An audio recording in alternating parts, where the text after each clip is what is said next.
جب تک جیوں میں آقا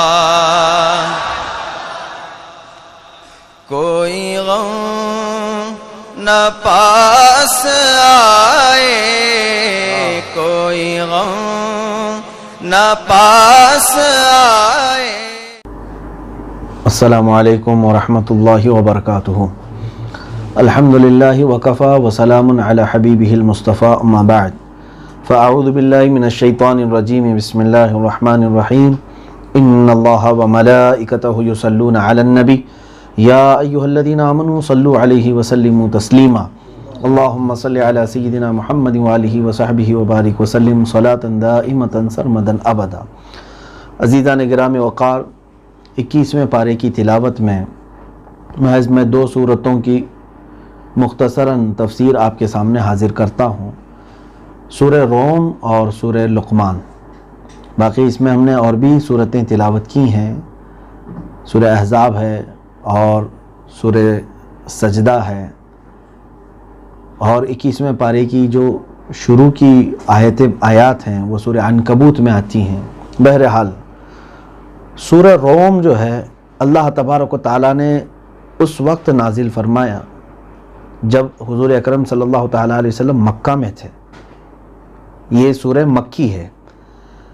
اب یوں سمجھ لیں کہ ایک ایسا معجزہ ہے قرآن کا، یہ میرے آقا صلی اللہ علیہ وسلم کا معجزہ، کہ اگر میں آپ کو یہ تاریخ تھوڑی سی بتاؤں تو آپ بھی اشعش کر جائیں گے۔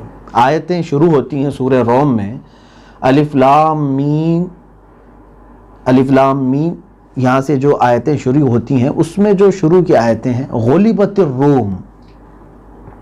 غلبت الروم کا مطلب ہوا کہ رومی مغلوب ہو گئے۔ روم جو ہے اس زمانے کی ایک سپر پاور کا نام ہے روم، اور وہ آج کا صرف وہ اٹلی روم نہیں بلکہ ان کی سلطنت کی حدود بہت دور دور تک تھیں۔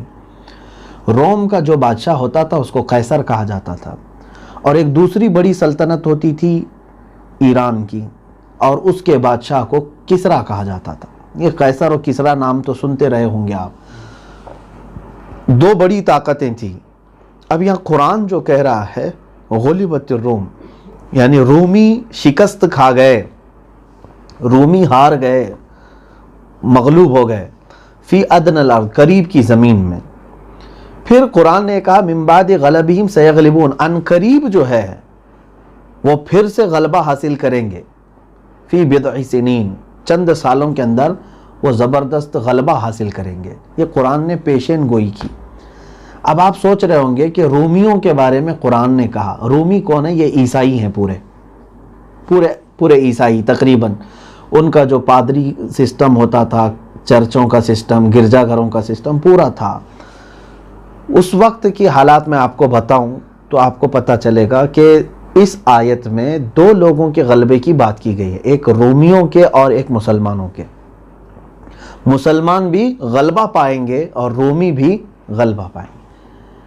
اگر جیسے مثال کے طور پر اچانک آپ کو ایسے حالات میں کسی کے غالب آنے کی بات کی جائے جہاں دور دور تک کچھ عطا پتہ نہیں رہے اور ذہن میں ایسی بات نہ آتی ہو تو یقیناً آپ کو تعجب ہوگا۔ اگر مثال کے طور پر یہ کہہ دیا جائے افریقہ کی ایک چھوٹی سی کنٹری ہے، غریب ایک ملک ہے، اگر ابھی میں کہہ دوں کہ اگلے 5 سال کے اندر یہ افریقہ کی یہ چھوٹی کنٹری امریکہ پر قبضہ حاصل کر لے گی، تو آپ تو یہ سوچیں گے نہ ان کے پاس فوج ہے، نہ ان کے پاس حکومت، نہ سرمایہ، کچھ نہیں، اور آپ اس زمانے کے سپر پاور پر غلبہ حاصل کرنے کی بات کر رہے ہیں، تو یقیناً لوگ میری بات کا مذاق اڑاتے ہیں۔ حالات کچھ اس طرح تھے کہ قرآن کی یہ آیتیں اس وقت نازل ہوئیں جب رومی پیٹے جا رہے تھے، مارے جا رہے تھے۔ اب میں آپ کو تاریخ کے حقائق تھوڑی سی بتاتا ہوں، آپ ذہن میں رکھیں۔ یہ 610 عیسوی کی بات ہے جب رسول کریم صلی اللہ تعالیٰ علیہ وسلم اپنا اعلان نبوت فرما چکے تھے۔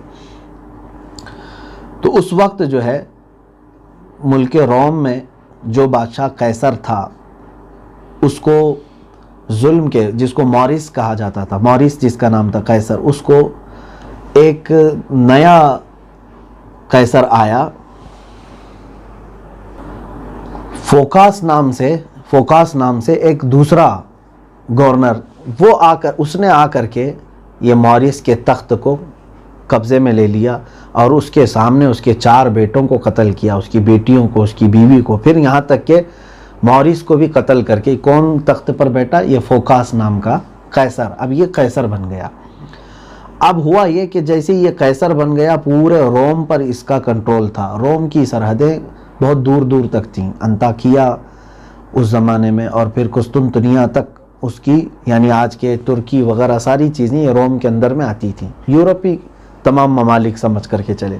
اور ادھر ایران کی جو سرحدیں تھیں، ایران جو ہے اس میں عراق وغیرہ ساری چیزیں آتی تھیں، ملک شام، اور آج کا جو ایران ہے، فارس اس زمانے میں کہا جاتا تھا، یہ سب چیزیں کسریٰ کے تحت آتی۔ کسریٰ اس وقت جو تھا وہ خسرو پرویز تھا، بادشاہ خسرو پرویز، نام سنا ہوگا آپ نے۔ بات ایسی ہوئی کہ خسرو پرویز اور وہ پہلے والا جو رومی قیصر تھا جس کو مارا گیا ہے، موریث، ان دونوں کی گہری دوستی تھی۔ جب موریث کو مار دیا، فوکاس آ کر بیٹھا، تو ادھر خسرو پرویز نے کیا کیا؟ اپنے قریبی دوست، پرانے دوست کا بدلہ لینے کے لیے اس نے اپنی فوج کے ساتھ چڑھائی کر دیا ملک روم پر۔ ان کی آپس کی جنگ تھی۔ یہ مسیحی تھے، یہ عیسائی تھے۔ کون؟ پورے رومی عیسائی تھے، اور ایرانی پورے مجوسی تھے، آگ کے پجاری تھے۔ آگ کے پجاریوں میں اور عیسائیوں میں بہت گھماسان کی جنگ شروع ہوئی۔ کیسے؟ خسرو پرویز وہاں سے نکلا، جب اس کی فوجیں نکلیں تو ایک کے بعد دیگرے وہ علاقے فتح کرتے آئے، اتنا کہ یہ نصرانیوں کو یعنی مسیحیوں کو انہوں نے محدود کرنا شروع کر دیا۔ بہت حد تک انہوں نے ان کی سرحدوں میں دخول کر لیا، اور پھر بہت سارے نصرانیوں کو، مسیحیوں کو مارا بھی۔ پھر ہوا یہ کہ فوکاس کنٹرول نہیں کر پا رہا تھا خسرو پرویز کی اس اقدام کو، تو سارے عیسائی گھبرا گئے۔ انہوں نے جگہ جگہ کے بڑے بڑے پادریوں سے مدد طلب کی۔ اس وقت افریقہ میں بھی عیسائیوں کا بڑا گرجا تھا، وہاں سے مدد مانگی گئی۔ تو سارے پادریوں نے مل کر کے ایک نئے قیصر کو پھر سے بھیجا، ایک نئے بادشاہ کو، جس کا نام ہرقل ہے، جس کو ہرکیولس کہا جاتا ہے انگلش میں۔ یہ آیا، یہ زمانے رسالت صلی اللہ علیہ وسلم کی بات کر رہا ہوں میں، میرے آقا صلی اللہ علیہ وسلم کے زمانے میں یہ چل رہا تھا۔ تاریخ کے تھوڑے سے گوشے میں بتا رہا ہوں تاکہ آپ کو سمجھ میں آئے کہ قرآن کس بات کی پیشن گوئی کر رہا تھا۔ پریڈکشن پہلے ہی سے قرآن نے بتا دیا تھا، جس کا کفار مذاق اڑا رہے تھے، ٹھٹا مار رہے تھے۔ اب ہوا یہ کہ ہرکیولس یعنی ہرقل اعظم یہ آیا، روم میں بیٹھا، تخت نشین ہوا۔ فوکاس کو اس نے بھی ویسے ہی مار دیا جیسے اس نے موریث کو مارا تھا۔ پہلے والے قیصر کو جس طرح دوسرے والے نے مارا تھا، اب یہ تیسرا آ کر کے دوسرے والے کو اسی طرح مارا، اس کو بھی اس کا سر جو ہے لٹکایا گیا۔ اب یہ تیسرا ہرقل جب بیٹھا تو ہونا یہ چاہیے تھا کہ کسریٰ کا جو بادشاہ خسرو پرویز وہ بدلہ لینے کے لیے نکلا تھا نا اپنے پرانے، اب یہ نیا آ چکا ہے ہرقل، اس نے خود اپنے پہلے والے کو مار دیا، تو اس کو فوجیں واپس لے جانی چاہیے تھی، لیکن نہیں کیا اس نے۔ خسرو پرویز نے جنگ جاری رکھی، کیونکہ اب یہ جنگ جو ہے زمینوں کی ہو گئی تھی، نکلی تھی بدلے کے نام پر۔ تو ان کو نشہ اتنا چڑھا ہوا تھا، یہ مجوسیوں کو، آگ کے پجاریوں کو، پے در پے جو قبضے کرتے جا رہے تھے، یہاں تک کہ انہوں نے روم پر بھی قبضہ کر لیا۔ مصر ان کے ہاتھ تک سے چلا گیا، مصر وغیرہ سب اس میں آتے تھے، رومی حکومتوں کے اندر میں آتے تھے، وہ ان کے ہاتھ سے چلا گیا۔ ساری چیزیں جانے کے بعد ایک پوزیشن ایسی آئی کہ ہرقل نے عاجزی کے ساتھ صلح کرنے کی بھی شرط رکھی کہ میں تمہاری ہر بات مان لوں گا، صلح کر لو، تم اپنی سلطنت میں، میں اپنی سلطنت میں۔ لیکن خسرو پرویز نے کہا کہ نہیں، اب صلح نہیں ہوگی، صلح صرف ایک ہی صورت پر ہوگی کہ تو زنجیروں سے بند کر کے میرے پاس آئے گا اور تیرا دین مسیحیت یعنی عیسائیت چھوڑ کر کے آگ کی پوجا میں لگ جائے گا۔ وہ بھی ایک دین ہے عیسائیت۔ تو ہرقل اس بات کے لیے راضی نہیں ہوا، کیونکہ وہ پورے عیسائیوں کا اس وقت قیصر تھا، گورنر بادشاہ اعظم اس وقت کا پورے عیسائیوں کا سرکردہ لیڈر ہے۔ وہ اگر چلا جائے آگ کی پوجا کرنے میں، باقی عیسائیوں کا کیا ہوگا؟ تو یہاں تک کہ خسرو پرویز نے بیت المقدس کو فتح کیا، یروشلم کو جو آج فلسطین ہے، اور لاکھوں عیسائیوں کا خون بہایا اس نے۔ کون؟ خسرو پرویز نے، سب برباد کیا. وہاں کی جو کنیست القیامہ نام سے بہت پرانی کنیسہ تھی، یعنی چرچ تھی، اس کو تباہ کیا. اور وہ صلیب جو ان کے زوم میں، ان کے گمان میں تھا، جس پر عیسیٰ علیہ السلام کو سولی دی گئی، ان کے خیال کے مطابق جس چیز کو یہ لوگ بچا کر کے رکھے تھے، وہ سب اس نے خسرو پرویز نے قبضہ کر لیا. اب ان کے ناک تک بات آ گئی، سب ختم ہو گیا، سب ختم ہو گیا. اور یہ چرچے پوری دنیا میں چل رہے تھے. کس بات کے؟ رومی مارے جا رہے ہیں، مارے جا رہے ہیں. کون غالب تھا؟ یہ مجوسی ایرانی، خسرو پرویز کی حکومت، یعنی آگ کے پجاری غالب تھے، ہر جگہ غالب تھے. اور اس کو ہرقل کو جان بچا کر کے بھاگنا پڑا. بھاگ گیا، وہ سب تخت وغیرہ سب چھوڑ کر کے بھاگ گیا. اب بچا کیا؟ اس کو خود اپنی جان کے لالے پڑ گئے ہیں ہرقل کو. اور رومیوں کی زندگی کا کوئی بھی اب وہاں پر ضامن نہیں ہے، کوئی ضمانت دینے والا نہیں.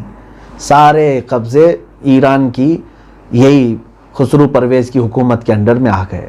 اب سنیے، ایسے حالات میں قرآن کہہ رہا ہے کہ رومی غالب آئیں گے.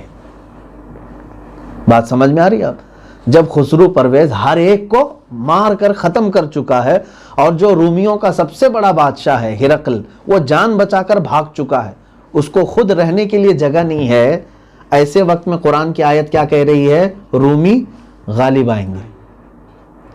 اب یہ عقل میں نہیں آتی ہے نا. مکہ والے اسی کا مذاق اڑا رہے تھے. اور دوسرا تصویر کا ایک رخ یہ دیکھیں، مکہ میں جس وقت رسول کریم صلی اللہ علیہ وسلم اور ان کے صحابہ کو مارا جا رہا ہے، جگہ جگہ جو ہے باندھا جا رہا ہے، قتل کیا جا رہا ہے، اس وقت مسلمانوں کے بھی غلبے کی بات اللہ فرما رہا ہے کہ مسلمان غالب آئیں گے. مٹھی بھر جماعت ہے اس وقت، 40-50 لوگ مسلمان ہیں، اور ایک طرف پورا مکہ ان کے خلاف. اور پھر یہی زمانہ تھا جب رسول کریم صلی اللہ علیہ وسلم ہجرت کر کے بھی چلے گئے. اب تو ان کو پکا یقین ہو گیا تھا مکہ والوں کو کہ ان کو تو گاؤں چھوڑنا پڑا، اور ان کا قرآن کہہ رہا کہ غالب آئیں گے. ان کا گھر نہیں باقی رہ گیا، ان کی زمینیں نہیں رہ گئی، ان کے ساتھی نہیں رہ گئے، ان کے رشتے نہیں رہ گئے، وطن چھوڑ کر کے جانا پڑا. اور قرآن کیا کہہ رہا ہے؟ یہ غالب آئیں گے. دیکھیں دونوں طرف، ایک قرآن کہہ رہا ہے رومی غالب آئیں گے، جبکہ حالات ایسے نہیں ہیں، اور ایک طرف قرآن کہہ رہا ہے مسلمان غالب آئیں گے. یہاں بھی حالات ایسے نہیں ہیں، دیکھنے میں دور دور تک لگ نہیں رہا. ادھر سرداران قریش ہیں، سارا سامان ان کے پاس ہے، مالداری ان کے پاس ہے، سب کچھ ہے. حتیٰ کہ ہجرت کر کے جب رسول کریم صلی اللہ علیہ وسلم گئے تو صحابہ میں ایسے ہجرت کر کے آئے ہیں کچھ صحابہ جو صرف ٹاٹ کا کپڑا پہن کر کے مدینے پہنچے ہیں، کچھ بھی نہیں رہا تھا ان کے پاس. اب قرآن جب ایسی بات کہے گا، اس وقت جو ہے یہ آیتوں کو لے کر عبداللہ بن ابی بن سلول جو منافقوں کا سردار ہے، وہ حضرت ابوبکر صدیق کے پاس آیا، شرط لگایا اس نے، ہے ابوبکر یہ کیسی آیت آئی ہے قرآن میں، جبکہ پورے رومی جان بچا کر کے بھاگے ہیں، اور ایران جیسی سپر پاور اس وقت، پہلے خود سپر پاور تھا لیکن اب قبضہ دوسری سپر پاور پر بھی کر لیا. یوں سمجھ لیں ایک زمانے میں امریکہ اور رشیا دو سپر پاور ہوں، امریکہ خود اپنی جگہ پر ایک طاقتور، اور پھر پورے رشیا پر بھی قبضہ کر لے اور مزید طاقت اس کی ہو گئی. تو ابن ابی جو ہے، عبداللہ بن ابی، یہ کہتا ہے حضرت ابوبکر صدیق سے کہ ایسے وقت میں جہاں رومی ہے ہی نہیں ہے، اور قرآن کہہ رہا ہے رومی غالب آئیں گے، فتح پائیں گے، اور ایک تمہارے بارے میں کہہ رہے تم سب کو گھر چھوڑ کر کے آنا پڑا ہے، تم غالب آؤ گے. اگر تم غالب آ گئے 2-3 سال میں اور رومی غالب آ گئے تو میں 10 اونٹ تم کو دوں گا، اور اگر نہیں غالب آئے تو ابوبکر تم مجھے 10 اونٹ دو گے. شرط لگایا اس نے اس بات کو لے کر. سیدنا ابوبکر صدیق رضی اللہ تعالیٰ عنہ حضور صلی اللہ علیہ وسلم کی بارگاہ میں آئے، کہا یا رسول اللہ صلی اللہ علیہ وسلم یہ ایسی شرط لگا رہا ہے. حضور اکرم صلی اللہ علیہ وسلم نے فرمایا 3 سال کی بات کر رہا ہے، قرآن میں فی بضع سنین آیا ہے، وہ 10 سے کم کے لیے آتا ہے. 7 سال کی قید لگا دو، 7 سال کے اندر ہو سکتا ہے، اور 10 اونٹ نہیں 100 اونٹ کی شرط لگاؤ. اللہ کے حبیب صلی اللہ علیہ وسلم نے فرمایا، اور حضرت ابوبکر گئے، وہ اس بات پر بھی راضی تھا، ٹھیک ہے 7 سال اور 100 اونٹ پر میں راضی ہوں. شرط ان کی لگی حضرت ابوبکر رضی اللہ تعالیٰ عنہ اور ادھر منافق کے. بات یہ ہو گئی. اب یہاں پر دیکھیں ہرقل جو ہرکیولس، یہ جان بچا کر کے نکلا تو تھا، پھر یہ گیا افریقہ جہاں سے یہ آیا تھا. وہاں کے گرجے میں جو بڑے بڑے کنیسہ تھے ان سب سے اس نے مدد مانگنا شروع کیا.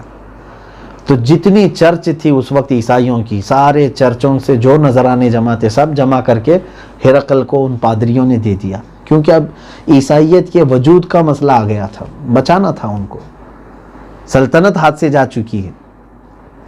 جو تھا سب جمع کر کے دے دیا. اور جو راہب تھے ان کے ہاں، جو دنیا داری میں نہیں جاتے تھے، وقف ہو جاتے تھے چرچ میں، ان کو بھی فوج میں بھیجنا پڑا. وہ بھی آئے، شامل ہوئے ہرقل کے. ان کو سب کو لے کر کے ہرقل نے جو ایک چال چلی، وہ آذربائیجان، جو آج آذربائیجان خود ایک ملک ہے، وہاں جا کر کے اس نے کیا کیا، جہاں ایرانیوں کا گڑھ ہے، جہاں آتش پرستوں کا مرکز تھا، جو سب سے پرانی آگ جہاں یہ جلاتے تھے، سب سے بڑی آگ، ہرقل وہاں جا کر کے مین جگہ پر حملہ کر دیا.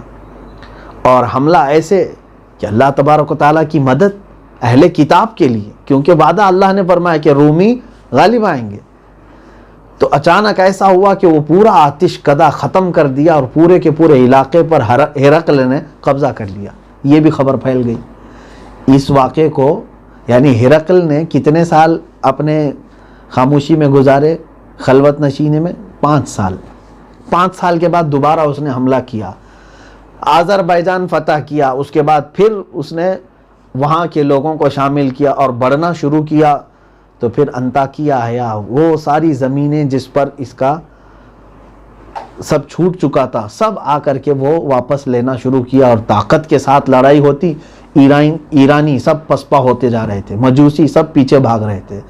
اب پوزیشن ایسی آئی، خسرو پرویز جو بادشاہ ہے، خسرو پرویز کے گھر میں بغاوت ہو گئی بادشاہ کے، اور اس کے تقریباً 18 بیٹوں کو اس کے سامنے قتل کر کے لٹکا دیا گیا. اور پھر خسرو پرویز کو بھی مار کر ختم کر دیا گیا. جہاں خسرو پرویز ختم ہوا، ہرقل پھر دوبارہ روم کی سلطنت کو اپنے قبضے میں لیا. یہ وہی سال تھا جب جنگ بدر ہو رہی تھی یہاں پر. یہ وہی سال تھا جب جنگ بدر ہو رہی تھی. اور جنگ بدر میں بھی کس کو فتح ہوئی ہے؟ رسول کریم صلی اللہ علیہ وسلم، وہی 313 صحابہ کو اور ادھر 1000 سے زیادہ لوگوں کو. قرآن کی اس آیت کو اگر غور سے دیکھیں تو دونوں پیشین گوئیاں اپنی جگہ پر آئیں. اس وقت قرآن نے کہا تھا جب مکہ میں تھے حضور صلی اللہ علیہ وسلم کہ رومی غالب آئیں گے، جبکہ حالات ویسے نہیں تھے. مسلمان غالب آئیں گے، جبکہ حالات ویسے نہیں تھے. اور اللہ تبارک و تعالیٰ نے غالب کر کے دکھایا. رومی بھی غالب آئے، ایرانیوں کو انہوں نے ختم کر دیا. ہرقل نے پھر سے واپس پوری زمینیں قبضہ کر لی. کیونکہ ان کو غالب کرنے کی وجہ کیا تھی؟ یہاں مکہ کے جو کفار و مشرکین ہیں یہ بغلیں بجا رہے تھے، حضور صلی اللہ علیہ وسلم اور صحابہ کو تانے مار رہے تھے. دیکھو تم مسلمان ہو اور وہ عیسائی، دونوں تم لوگ بھائی بھائی ہو، تم بھی کتاب والے وہ بھی کتاب والے. اور ایرانی آگ کے پوجا کرنے والے اور ہم بتوں کے پوجا کرنے والے، ہم بھائی بھائی ہیں. پجاری بھائی بھائی ہو گئے. اور وہ مقدس کتابوں کو ماننے والے عیسائی انجیل تورات کو مانتے تھے، اور یہ قرآن کے پیروکار. تو ان کفار و مکہ نے کیا خوشیاں منائی تھی کہ دیکھو جو کتاب والے ہیں، جو آسمانی دین کو ماننے والے ہیں، وہ سب برباد ہو جائیں گے اور غالب آئیں گے تو ایرانی آگ کی پوجا کرنے والے اور بتوں کی پوجا کرنے والے. اور رب تبارک و تعالیٰ نے ان کی اسی تھیوری کو ختم کر کے دکھایا. نہیں، بلکہ غالب وہی آئے گا جس کو اللہ چاہے گا. یہ سورہ روم کی میں شروع کی چند چیزیں بتائے، باقی پورے سورہ روم کی تفسیر نہیں بتا رہا ہوں. یہ ایک معجزہ ہے اللہ تبارک و تعالیٰ نے جو بعد میں ہونے والی چیز کو بیان فرمایا میرے نبی کی زبان سے، اور پوری دنیا نے دیکھا. اگر کسی کو معلومات نہیں ہے تو وہ تاریخ پڑھے اور اس کے بعد سورہ روم پڑھے، اس کی آنکھیں کھل جائیں گی کہ قرآن نے کیسے پہلے بتا دیا جبکہ ایسے حالات تھے ہی نہیں دنیا میں. اللہ تبارک و تعالیٰ کی یہ کلام معجز ہے، عاجز کرنے والا کلام ہے. بہرحال دوسری سورہ ہم نے تلاوت کی ہے سورہ لقمان. لقمان نام سے ہی آپ کو معلوم ہو رہا ہوگا ایک بڑے بزرگ شخصیت ہے لقمان حکیم. وہ نبی نہیں تھے لیکن حکیم تھے. اللہ تبارک و تعالیٰ نے ان کو بہت حکمت عطا فرمائی تھی ہر چیز کی. نبوت ایک الگ چیز ہے، حکمت الگ چیز ہے. وہ نبی نہیں تھے. ان کا تذکرہ قرآن میں یہاں پر بیان ہوا ہے. اور کون سی بات کا تذکرہ؟ اللہ تبارک و تعالیٰ نے ان کو بے پناہ علم سے نوازا، حکمت سے نوازا، لیکن اس لقمان حکیم نے اپنے بیٹے کو جو نصیحت فرمائی، اللہ نے ان کی نصیحتوں کو قرآن میں جگہ دیا. معمولی بات نہیں ہے نا. اور یہیں سے سمجھ میں آتا ہے کہ ہر باپ اپنے بیٹے کو کیا کیا نصیحت کرے. باپ کی ذمہ داری اولاد کی تربیت میں کہاں تک عمل دخل رکھتی ہے، یہ سمجھنے کی ضرورت ہے. میں مختصر انداز میں عرض کروں گا. پہلے تو یہ آیتیں سن لیں. قرآن حکیم کہتا ہے وَإِذْ قَالَ لُقْمَانُ لِابْنِهِ وَهُوَ يَعِظُهُ، اور یاد کرو جب لقمان نے اپنے بیٹے کو نصیحت کرتے ہوئے یہ کہا، یا بنی لا تشرک باللہ ان الشرک لظلم عظیم، اے بیٹے اللہ کے ساتھ کسی کو شریک نہ ٹھہرانا، شرک بہت بڑا ظلم ہے. سب سے پہلی نصیحت کیا کیا لقمان حکیم نے؟ شرک سے بچنے کے لیے. یہاں اب تو باپ ایسے ہیں کہ خود ان کو شرک کی ڈیفینیشن معلوم نہیں، اپنے بچوں کو کیسے بتائیں گے. پھر بھی میرے عزیزو، ہمارے ہاں بچپن سے یہ طریقہ رہا ہے، بچوں کو انگلی اٹھا کر کے ہم کیا ان کو سکھلاتے ہیں؟ اللہ ایک ہے، اللہ ایک ہے. بچے ہمارے بولتے ہیں. یہ اچھی چیز ہے، یہ قرآنی تعلیم ہے، قرآنی تربیت ہے. اب بچوں کے ذہن و دماغ میں اتنا راسخ کر دو کہ اگر وہ دو کہنے لگ جائے تو آپ ناراضگی کا اظہار کرو. اس بچے کو بچپن سے ہی سمجھ میں آ جائے کہ یہ اس میں دو ہو ہی نہیں سکتا، آپشن ہے ہی نہیں ہے. اللہ کے ساتھ کسی کو شریک نہ ٹھہرانے کی نصیحت ہر باپ اپنے بچے کو کرے. اور اس کے بعد کی نصیحتیں لقمان حکیم نے کہا، یا بنی اقیم الصلاۃ، اے بیٹا نماز قائم کر، وَأْمُرْ بِالْمَعْرُوفِ وَانْهَ عَنِ الْمُنْكَرِ، اچھی بات کا حکم دے، لوگوں کو برائیوں سے روک. وَاصْبِرْ عَلَى مَا أَصَابَكَ، اور جب بھی تجھے کوئی مصیبت آئے تو اس پر صبر کر لے. اور پھر برائیوں کے متعلق دیکھیں، سب سے بڑی ایک تربیت میں کیا بتاؤں آپ کو. آج ہمارا طریقہ یہ ہے کہ ہم ہمیشہ پیچھے لگ کر کے ان کو صحیح کرنے کی کوشش کرتے ہیں، اور کچھ تو پوری طور پر ڈھیل چھوڑ چکے ہیں. دونوں غلط طریقے ہیں. ایک بچوں کی اس طرح سے اوپر سوار رہنا کہ ان کو ذرا بھی ہنسنے کا موقع نہ ملے، کھیلنے کا موقع نہ ملے، یہ بھی تربیت نہیں ہے. اور نہ ہی اس طرح سے آوارہ چھوڑ دینا کہ وہ ہر ایک کی ناک میں دم کر کے رکھے، یہ بھی تربیت نہیں ہے. ہاں، آپ یہ سوچتے ہوں گے کہ میں جتنا ہو سکے ڈرا دھمکا کر کے میرے بچے کو سیدھے راستے پر لاؤں. ہوتا یہ ہے کہ تمہاری نظروں سے جہاں بچہ گیا پھر وہ کھل گیا، وہ اپنی فطرت پر آ گیا. تم اپنے خوف کے ساتھ بچوں کی کب تک تربیت کرو گے؟ کچھ لوگوں نے کیمرے لگوائے مدرسوں میں، اسکولوں میں، ہم نے دیکھا ہے کہ بچوں کی نگرانی کے لیے کیمرے لگوائے جائیں. ٹھیک ہے، ان کی دیکھ ریکھ کے لیے، لیکن میں سمجھتا ہوں جو سب سے بہترین کیمرہ اور نگرانی ان کی ہونی چاہیے وہ کیسے؟ وہ حضرت لقمان نے اپنے بیٹے کو کہا، یا بنی انہا ان تک مثقال حبۃ من خردل فتکن فی صخرۃ او فی السماوات او فی الارض یأتی بہا اللہ. اے بیٹا اگر تو نے برائی کر لی، اور وہ بھی رائی کے دانے کے برابر بھی اگر تو نے برائی کر لی، چاہے تو پہاڑ کے اندر جا کر کے کر، آسمانوں میں جا کر کر، یا زمین کے نیچے جا کر کر، اللہ تجھے وہ سامنے لا کر دکھائے گا. یہ ہوتی ہے تربیت. بچے کے ذہن میں کس بات کا خوف ڈالنا؟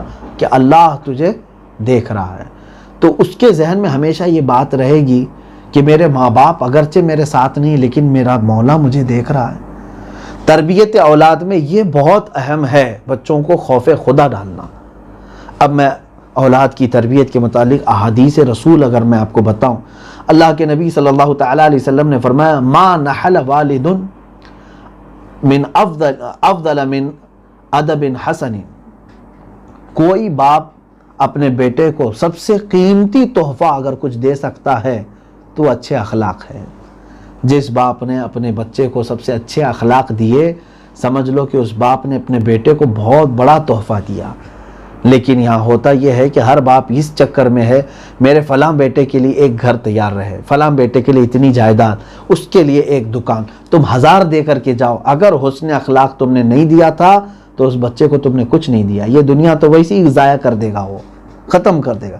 ہم نے ایسے بھی بچے دیکھے ہیں جن کے باپ یہ کہتے تھے کہ میرے بیٹے کو میں نے اتنا کما کر کے رکھا ہے کہ اس کی 7 پشتیں گزر جائیں گی، مال میرا ختم نہیں ہوگا، اور وہ پشت ابھی بھی موجود ہے ہمارے سامنے، اب بھیک مانگ رہا ہے وہ بیٹا، جس کے باپ نے کہا تھا میرا بیٹا 7 پشتوں تک اس کی نسل میں میرے مال سے کھا سکتے ہیں، اسی بیٹے کو آج میں خود دیکھ رہا ہوں وہ بھیک مانگ رہا ہے۔ آج سارا مال کسی دوسرے نے ہڑپ لیا، ختم ہو گیا ہے۔ تم جو دے رہے ہو یہ تحفہ اصل نہیں ہے، حسن اخلاق سب سے بہترین تحفہ ہے۔ حضرت عبداللہ ابن عباس رضی اللہ تعالیٰ عنہ سے حدیث ہے، سیدنا عبداللہ ابن عباس رضی اللہ تعالیٰ عنہ نے پوچھا یا رسول اللہ صلی اللہ تعالیٰ علیہ وسلم قد علمنا ما حق الوالد فما حق الولد یا رسول اللہ، اے اللہ کے رسول صلی اللہ علیہ وسلم والد کا کیا حق ہے وہ تو ہمیں معلوم ہو گیا، آپ نے فرما دیا ہے باپ کے حقوق کیا ہیں، لیکن بیٹے کے حق کیا ہیں ہمارے اوپر؟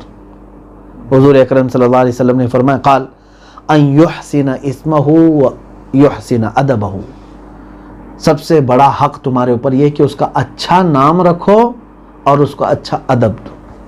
اسی طرح سے بیٹیوں کے متعلق بھی حدیث پاک میں جس نے اپنی 2 بیٹیوں کو اور ایک حدیث میں 1 بیٹی کو اچھے اخلاق دیے اور اچھی شادی کر کے دیا، حضور صلی اللہ علیہ وسلم فرماتے ہیں قیامت کے دن میں اس کی شفاعت کی ضمانت لیتا ہوں، اس کے لیے جنت ہے۔ ایک بیٹی کی تربیت سب ملا کر کے آپ دیکھیں گے تو تربیت پر ہی آتی ہے باتیں، اور یوں سمجھ لیں کہ بچے ایک گیلی مٹی کی طرح ہیں، جو نقش اس میں ڈالیں گے آپ وہی لے کر کے وہ ابھریں گے۔ اور یہ بھی یاد رکھیں کہ زمین میں کوئی ادرک بو کر کے گنا آنے کی امید نہ رکھے۔ آپ نے اپنے بچوں کو آوارہ چھوڑ دیا تھا، صحبت کا کبھی خیال نہیں کیا تھا، اور پھر بڑے ہونے کے بعد آپ یہ سوچتے ہیں میرا بچہ فرما بردار ہی نہیں ہے، میری خدمت ہی نہیں کرتا ہے، تو آپ نے جو بیج بویا اس کے ساتھ بچپن میں وہ وہی چیز تمہیں جوانی میں دکھائے گا۔ اب یہاں پر میں مختصر اپنی گفتگو کو سمیٹتے ہوئے یہ ضرور کہوں گا تربیت 2 طرح کی ہے، ایک ظاہری تربیت ہے اور ایک باطنی تربیت ہے بچوں کی۔ ظاہری تربیت میں کیا ہے؟ ان کے پہننے کے طریقے سکھانا، ان کے اٹھنے بیٹھنے کا طریقہ سکھانا، ان کو گفتگو کرنے کے آداب بتانا، بڑوں کی محفل میں جانے کے آداب بتانا، ملاقات کرنے کے طریقے بتانا، لوگوں کو سلام کرنے کے آداب سکھانا، تھوکنے کے آداب سکھانا، یہ سب لقمان حکیم نے اپنے بیٹے کو سب سکھائے۔ فارسی کی پہلی نام سے کتاب عالم کورس میں پڑھائی جاتی ہے، سب سے پہلی جماعت میں، اس میں 100 پند لقمان ہے، 100 پند از لقمان حکیم، یعنی حضرت لقمان حکیم کی نصیحتوں میں سے 100 نصیحتیں اس میں گنائی گئی ہیں۔ الحمدللہ اس کو پڑھیں آپ، کافی فائدہ ہوگا آپ کو کہ انہوں نے کس طرح سے اپنے بچے کو سمجھایا ہے کہ تجھے محفل میں رہنے کے آداب کیا ہیں۔ انہوں نے یہاں تک بتایا ہے کہ اپنی انگلی ناک میں نہ کرو جب محفل میں بیٹھو، کھکار کر کے نہ تھوکو جب لوگ موجود ہوں، اور کئی لوگ بیٹھے ہوں تو کسی کے ساتھ کان میں بات چیت نہ کرو۔ یہ سب آداب اور اخلاق سب کو پڑھنے کی ضرورت ہے۔ میں کہتا ہوں کہ لقمان حکیم کی 100 نصیحتیں آپ ڈال کر کے تلاش کر لیں، وہ آپ کو مل جائیں گے انٹرنیٹ پر۔ لقمان حکیم کی 100 نصیحتیں، بہت بہترین نصیحتیں، حتیٰ کہ انہوں نے دوست کیسے بنائیں اور دشمن کے ساتھ کیسے معاملات کرے اس کو بھی اپنے بچے کو انہوں نے سمجھایا ہے۔ بڑوں کے بارے میں کیا گمان کرنا چاہیے، پیچھے ان کے کیسے گفتگو کریں، یہ سب آداب ہیں۔ کیا آج ہم اپنے بچوں کو یہ تمام چیزیں سکھا رہے ہیں؟ ہم تو ان کو ٹی وی اور سیریل کے سامنے چھوڑ کر کے سمجھ رہے ہیں کہ بچہ ہمارا سب سیکھ لے گا۔ میرے عزیزوں، ان کو سمجھانے کی ضرورت ہے۔ اب باطنی تربیت کیا ہے؟ باطنی تربیت ان کے عقیدے کی اصلاح کرنا اور ان کے اسلام یعنی قلب کی پاکی کی طرف توجہ دینا۔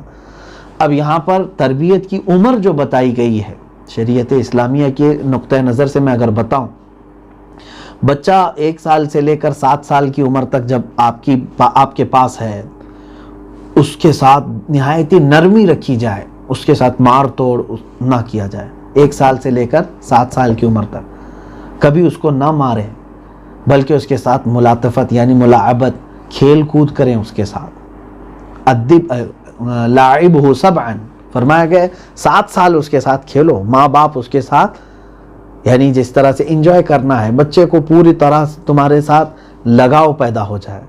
7 سال کے بعد سے لے کر 14 سال کی جو عمر آتی ہے اس میں کہا گیا ہے ادبہ سبعا، اب اسے اچھے ادب دے دو.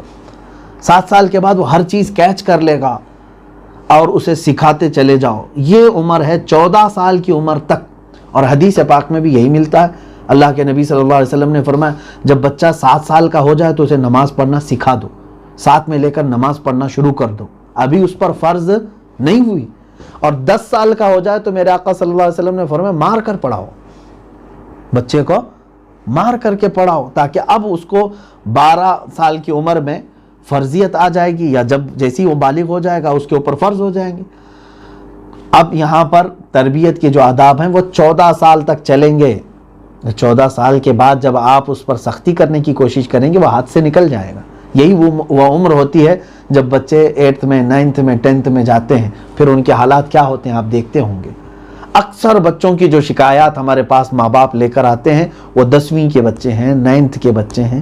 یہ وہی عمر ہے 14 15 16 سال کی عمر. اس عمر میں بچے جو ہے اپنے ماں باپ سے بھاگ جاتے ہیں. کیوں؟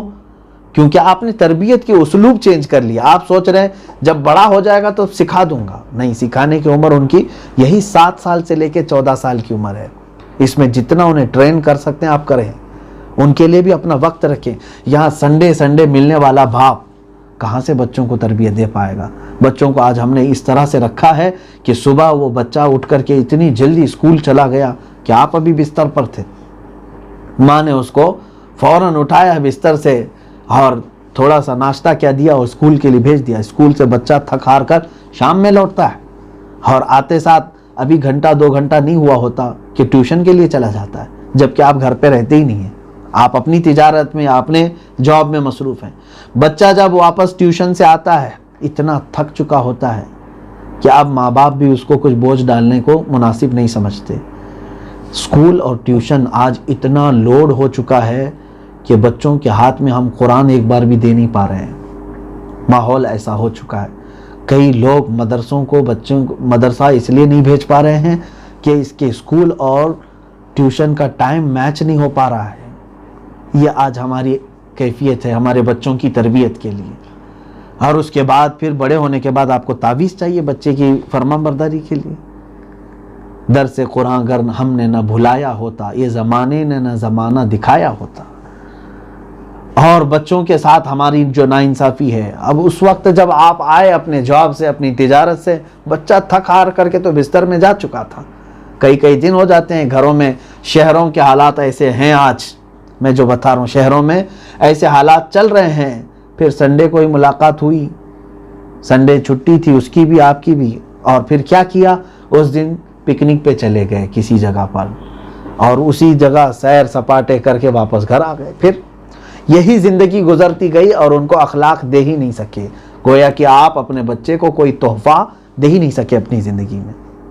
یاد رکھیں صحابہ اکرام رضوان اللہ تعالی علیہ مجمعین کے تربیت اولاد کے متعلق کئی باتیں آئی ہیں, اس میں سے 1-2 عرض کر کے میں رخصتی لیتا ہوں.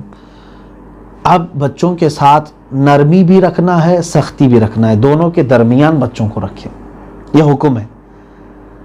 بہت زیادہ جنہوں نے چھوڑ دیا وہ افراط میں ہیں, اور بہت زیادہ جنہوں نے پابند کر کے رکھا ہے وہ تفریط میں مبتلا ہے.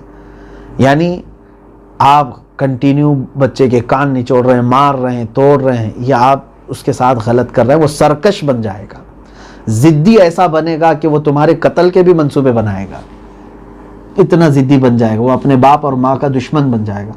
ان کے ساتھ ہمیشہ اگر سختی کی جائے, اور اگر ڈھیل چھوڑ دیا, اتنا چھوڑ دیا, اس کا بھی وہ غلط فائدہ اٹھائے گا. ہمیشہ تمہاری محبت کا ناجائز فائدہ اٹھا کر تمہیں بلیک میل کرنا شروع کرے گا. اس کو باہر آوارگی کے لیے, عیاشی کے لیے, کسی بھی چیز کی ضرورت ہوگی تمہیں بلیک میل کرے گا. اگر یہ نہیں دو گے تو میں گھر چھوڑ کے چلا جاؤں گا. ماں گھبرا جاتی ہے پریشان ہو کر کے. ایسی بھی مائیں ہیں جو اپنا سننا بیچ کر کے بھی اپنے بچوں کی خواہشات پوری کر رہی ہیں. یہ تم افراط و تفریط میں مبتلا ہو. بچوں کی تربیت ہی نہیں. یہ یاد رکھیں, بچے پیدا کر لینا یہ کمال نہیں ہے, بچوں کو حسن اخلاق دینا یہ کمال ہے. قیامت کے دن تم سے سوال ہوگا تمہارے بچوں کے بگڑنے پر, بلکہ یہ بچے خود تمہارے خلاف مقدمہ کریں گے. اے اللہ, مجھے گمراہ کرنے میں میرے ماں باپ کا ہاتھ تھا, میں جو بھٹکا, میں جو گمراہ ہوا, میرے ماں باپ کی بھی تو پکڑ کر. تم اگرچہ نیک رہے ہوں گے لیکن تربیت اولاد اگر نہیں کیے تھے تم بھی گرفتار ہوں گے. اس طرح کی بے شمار چیزیں ملتی ہیں. حضرت عبداللہ ابن مغفل رضی اللہ تعالیٰ عنہ فرماتے ہیں رسول کریم صلی اللہ تعالیٰ علیہ وسلم کے فرامین کے اعتبار سے انہوں نے کیا کیا, اپنے رشتے میں اپنے بھتیجے کے ساتھ جو تربیت ہے, دیکھیں اور کیا کر سکتے ہیں آپ, کتنا مارنا چاہیے, کتنا ڈانٹنا چاہیے, یہ بھی ایک لمٹ ہو.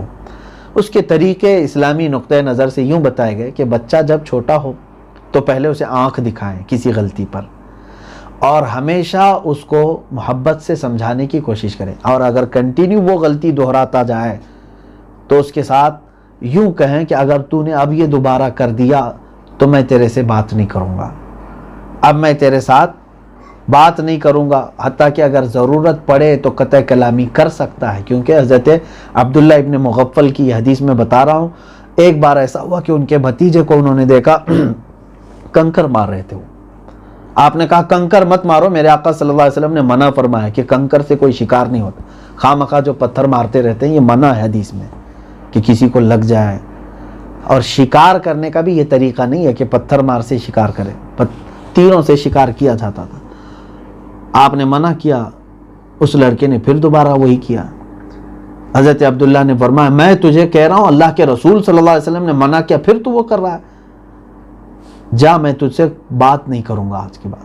اور انہوں نے بات ہی نہیں کیا, حتیٰ کہ اپنی آخر عمر تک بات نہیں کیا. تربیت اولاد میں وہ اتنی سختی برتتے تھے. ایسے کئی صحابہ اکرام سے روایات مروی ہیں. اور حضور اکرم صلی اللہ تعالیٰ علیہ وسلم کی بارگاہ میں ایک صحابی ہیں, وہ چھوٹی عمر کے تھے. وہ فرماتے ہیں کہ میں برتن میں بیٹھا کھا رہا تھا, کبھی ادھر سے ہاتھ ادھر, کبھی ادھر سے, کبھی ادھر سے کھاتا تھا. رسول کریم صلی اللہ تعالیٰ علیہ وسلم نے میری طرف دیکھا اور فرمایا یا غلام سم اللہ, اے بچے, اے لڑکے, اللہ کا نام لے. وہ کل بیمینک, اپنے دانے ہاتھ سے کھا. وہ کل مما یلیک, اور تیرے قریب میں جو ہے وہاں سے اٹھا کر کے کھا, سب کے ہاں سے جھپٹ جھپٹ کر. یہ حضور اکرم صلی اللہ علیہ وسلم کے آداب سکھانے کا طریقہ ہے بچوں کو. یہ نہیں ہے کہ جھپٹ لگا دیا, سارے مہمانوں کے بیچ میں تو نے کیسا یہ کر دیا, بلکہ اللہ کے نبی صلی اللہ علیہ وسلم نے آداب سکھائے, بتائے. تمہارے بچے کے ہاتھ سے کبھی بھی کچھ ہو سکتا ہے, لیکن ان سے غلطیاں جو ہے یہ اچنبے کی بات نہیں ہے. آپ بھی وہی غلطیوں کے ساتھ بڑے ہوئے ہو. ان بچوں کی ان غلطیوں کو محبت کے ساتھ سمجھائے. اچھا, مارنے کی اجازت ہے شریعت میں. بچہ جب اس طرح کی حرکتیں کرنے لگ جائے جو شریعت کی نظر میں غلط ہے تو آپ اسے ماریں. جیسے نماز ترک کر رہا ہے, جھوٹ بول رہا ہے, یا پھر کسی اور بے حیائی میں مبتلا ہونے کے چانسز لگ رہے ہیں, آپ سختی کر سکتے ہیں, گھر سے نکال سکتے ہیں, اور یہاں تک کہ اس سے بات کر کے اس سے بائیکاٹ کر سکتے ہیں. یہ طریقے بھی یہ ضروری وقت پر نبھائے جائیں گے, نہ یہ کہ ہمیشہ ان چیزوں کو رکھا جائے گا. محبت کے ساتھ انہیں سمجھانے کے بھی طریقے ہیں. اب مارنے کے لیے جو فرمایا گیا, کہا گیا کہ ہمیشہ یہ دیکھنا کہ اگر غلطی ہو گئی بچے سے, غصہ تمہیں آئے گا ہی. غصے کے عالم میں کبھی مت مارنا اپنے بچوں کو, غصے کی حالت میں کبھی نہیں مارنا, کیونکہ ہو سکتا ہے کہ تم حد سے زیادہ تجاوز کر جاؤ گے, تمہیں پتہ بھی نہیں چلے گا کہ مار کتنی تیز پڑ رہی ہے. ہوگا یہ کہ اس کے جسم پر نشانات ہوں گے, اور یہ زیادتی ہے. آداب یہ ہیں کہ جب غلطی کر جائے تو تھوڑی دیر تم اپنا غصہ ٹھنڈا کر لو. جب تمہارا غصہ ختم ہو جائے تب پھر دوبارہ ایک بناوٹی غصہ دکھا کر کے اسے مار سکتے ہو. اب اس کو اتنا نہیں لگے گا جو غصے کی حالت میں لگتا ہے. غصے میں جب آدمی مارتا ہے, کہاں ہاتھ جا رہا ہے کہاں ہے نہیں. ایسے کئی لوگوں کو ہم نے دیکھا ہے, پڑھانے والے استاد نے غصے کی حالت میں انہوں نے چھڑی اٹھائی, لگا دیا, مار دیا. ایک بچے کا انتقال بھی ہوا اس طرح سے, کان پر لگ گیا, پتہ نہیں کچھ ہو گیا, بھیجے پر لگ گیا اچانک, کیونکہ غصے کی حالت میں کب کہاں کیا چیز لگ رہی ہے اندازہ نہیں ہوتا. تو اساتذہ کے لیے اچھا, یہاں پر ایک بات میں اس کا بھی آپ کو خلاصہ کر دوں, کچھ لوگ مارنے کے خلاف کھڑے رہتے ہیں, وہ بھی غلط ہیں. ایسا ہے ہی نہیں. حضور صلی اللہ علیہ وسلم نے جب فرمایا 10 سال کی عمر میں اگر نہ پڑھے تو مارو, کیا میرے آقا رحمت للعالمین نہیں ہے؟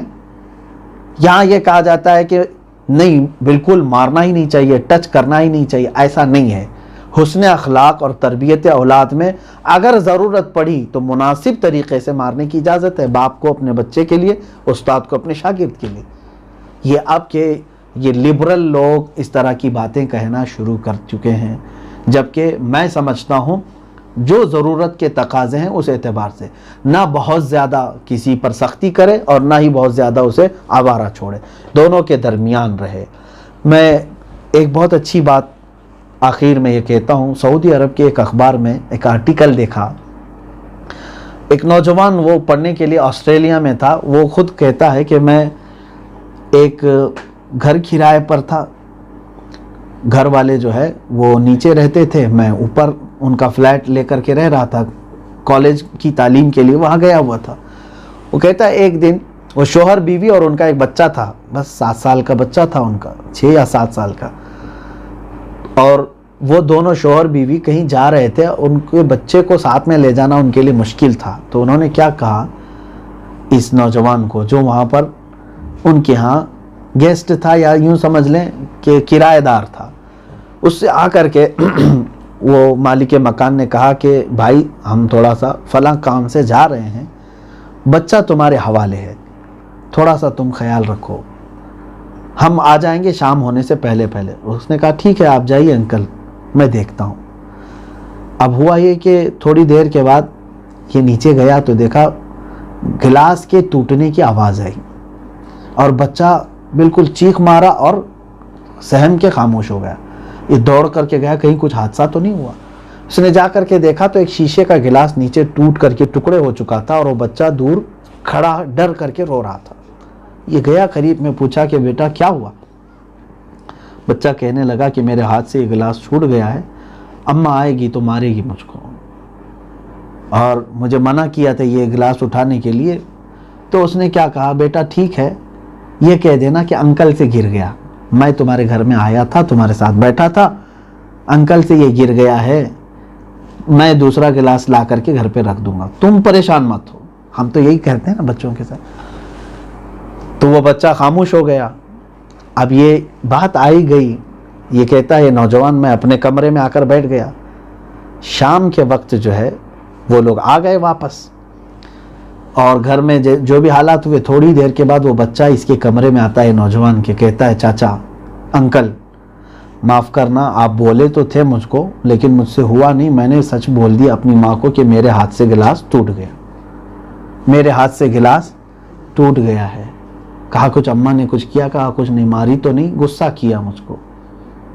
کہا ٹھیک ہے چلو، میں تو دوسرا گلاس لا کر کے دینا چاہ رہا تھا، اب تو نے بول دیا ہے تو ٹھیک ہے، معاملہ ختم ہو گیا۔ لیکن یہ نوجوان کہتا ہے وہ بچہ ابھی گیا ہی تھا کہ آدھے گھنٹے کے بعد وہ شوہر بیوی دونوں اس کے کمرے میں آئے۔ کہا کہ اے نوجوان، ہم آپ کو گیسٹ بنا کر یا کرایہ دار بنا کر اپنے گھر میں رکھے ہیں، ہم نے آج تک اپنے بچے کو جھوٹ کبھی نہیں سکھایا۔ میرے بچے کے ہاتھ سے گلاس ٹوٹ گیا تو آپ نے اس کو کیا سکھایا؟ یہ سکھایا کہ کہہ دینا کہ انکل سے ٹوٹ گیا، ہمارا بچہ نہیں بولا کیونکہ ہم نے کبھی ایسی تربیت نہیں دی، لہٰذا برائے مہربانی ہم آپ کو اپنے گھر میں کرائے سے نہیں رکھ سکتے کہ تمہارا جھوٹ میرے بچے کی زندگی پر اثر نہ کرے۔ اس نے اخبار میں شائع کیا، کہا میں نے یہ صرف اور صرف اسلامی تربیت کو دیکھا تھا، آج وہ نان مسلم گھر میں ان لوگوں نے اپنے بچے کو یہ سکھایا ہوا ہے، نان مسلم ہیں وہ لوگ۔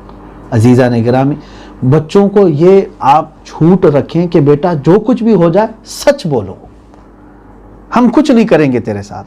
اب یہ سختیوں کی وجہ سے بچے چھپانا چاہتے ہیں اور پھر جھوٹ کے عادی ہو جاتے ہیں، پھر اتنا جھوٹ بولتے ہیں۔ جانتے ہیں آپ حدیث پاک میں جب بندہ جھوٹ بولتا ہے تو اللہ تبارک و تعالیٰ اس کا نام جھوٹوں میں رکھ دیتا ہے، اور اللہ اپنی رحمت سے اسے دور کر دیتا ہے، اور جھوٹ جو ہے جہنم تک لے جاتی ہے۔ ایک جھوٹ چھپانے کے لیے 100 جھوٹ بولنے پڑ جاتے ہیں۔ تو بچوں کی تربیت میں اس کا بھی خیال رکھنا چاہیے، کچھ بھی ہو جائے بیٹا، تجھ سے غلطی ہوئی آ کر کے مجھے سچ بتا دینا، سچ بتا دو جو کچھ بھی ہوا ہے۔ ماں باپ جن لوگوں نے ایسی تربیت کی ہے، یقیناً وہ اولاد ہمیشہ خوشحال رہے گی، وہ اللہ کی رحمت سے بھرپور رہے گی۔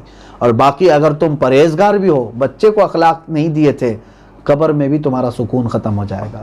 ایسے بھی واقعات ہم نے تاریخ میں پڑھے ہیں۔ مکہ مکرمہ کے ایک بڑے بزرگ، وہ بیٹا ان کا ایک بڑی عمر کے بعد پیدا ہوا تھا، لیکن تربیت یہ نہیں کر سکے، آوارہ ہو گیا، اوباشوں کے ساتھ گھومنے لگا۔ جب اس بزرگ کا انتقال ہوا، شاہ ولی اللہ محدث دہلوی یا شاہ عبدالحق محدث دہلوی رحمۃ اللہ علیہ سے منسوب یہ واقعہ ہے. وہ فرماتے ہیں میں نے مکہ کے قبرستان جنت المعلا میں کشف سے دیکھا تھا تو اس بزرگ کو، بہت سارے بزرگوں میں بیٹھے ہیں لیکن ان کا چہرہ اداس ہے. میں نے پوچھا کہ وجہ کیا ہے؟ سارے متقی جن کے سروں پر اللہ نے تاج سجایا ہے، آپ بھی ان میں بیٹھے ہیں لیکن چہرے پر افسردگی کیوں ہے؟ انہوں نے کہا بات میری نہیں ہے، میری نیکیاں اللہ تعالیٰ نے قبول کی، میرا بیٹا وہ زمین پر عیاشیاں کر رہا ہے، وہ بے سکونی مجھے قبر میں ہو رہی ہے، وہ غم ہے. حضرت شاہ صاحب رحمۃ اللہ علیہ گئے، اس لڑکے کو تلاشا کون ہے، اس کو جا کر کے نصیحت کی، ان کی نصیحت کام کر گئی. اس نے توبہ کیا اور اعتکاف میں بیٹھ گئے حرم کعبہ میں. چند دنوں کے بعد شاہ صاحب فرماتے ہیں میں نے دوبارہ کشف کر کے دیکھا قبرستان میں تو پھر مجھے وہ بزرگ نظر آئے. آج ان کا چہرہ سب سے زیادہ چمک رہا تھا. اولاد کو اپنے پیچھے تمہارے خلاف برباد کر کے اخلاق نہ دو، اور نہ ہی تمہاری قبر کا سکون چھین جانے والے اعمال دو، بلکہ حضور اکرم صلی اللہ علیہ وسلم نے فرمایا تم چلے جاؤ گے تمہارا سب کچھ ختم ہو جائے گا سوائے 3 چیزوں کے، وہ ہمیں تمہارے قبر میں بھی ملتی رہیں گی. 3 چیزوں میں سے ایک میرے آقا نے فرمایا اگر نیک بیٹا چھوڑ کر گئے ہو، جب تک وہ دعا کرتا رہے گا اللہ تعالیٰ اس کی دعائیں تمہاری قبر تک پہنچائے گا اور تمہیں اس کا سکون دیا جائے گا. اللہ ہمارے والدین کی مغفرت فرمائے اور انہیں دارین کی جزائیں عطا فرمائے. رب تعالیٰ انہیں جنت الفردوس نصیب فرمائے اور ہماری اولاد کو مولا نیک و صالح بنائے. قیامت تک مولا ہماری نسلوں میں عاشقان مصطفیٰ پیدا فرمائے. وآخر دعوانا ان الحمد للہ رب العالمین. السلام علیکم.